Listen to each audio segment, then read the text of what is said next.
Over 300 employees of CCIC Singapore, a subsidiary of a Chinese state-owned enterprise, China Certification and Inspection Group, have been retrenched without receiving their May 2025 salaries, following the company's abrupt move into liquidation after being blacklisted by the United States.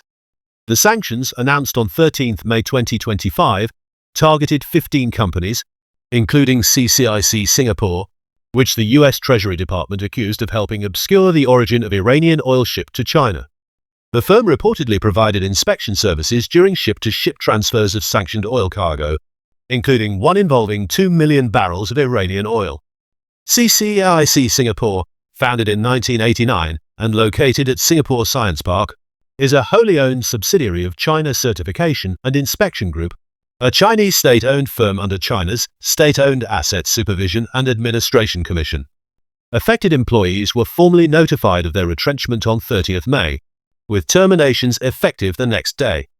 According to 3 employees who spoke to CNA, most of CCIC Singapore's workforce, estimated to number over 300 in Singapore alone, is now jobless. Employees said they were informed that the firm's liquidation process was underway, and retrenchment benefits would only be fully paid by 30th June 2026. In the meantime, workers remain unpaid for May and received only 2 weeks' salary for every year of service completed.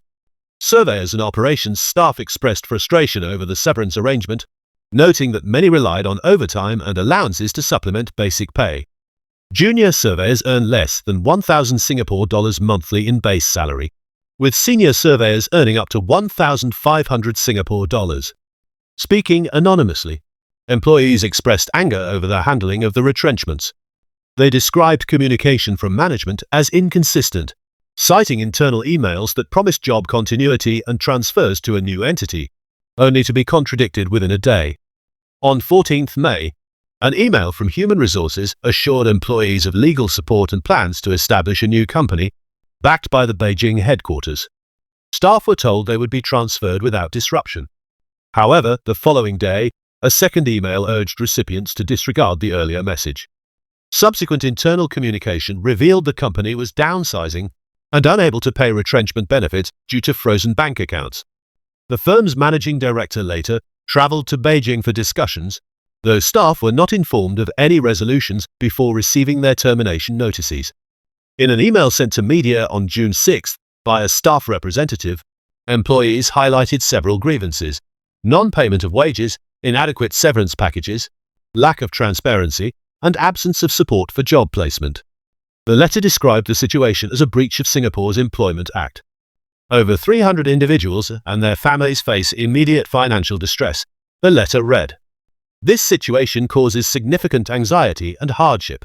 The letter further alleged that the offered severance, 2 weeks per year of service, fell well below Singapore's prevailing retrenchment standards, which can range from 1 to 3 months' pay per year of service.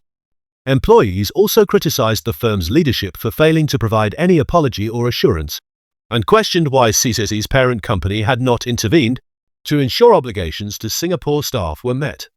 This is a foreign company. They act like high and mighty, but they leave us in the lurch, one employee told CNA. The top man doesn't even see us, talk to us. As of now, the Ministry of Manpower, the National Trades Union Congress, and the Tripartite Alliance for Dispute Management have been approached by affected staff for assistance.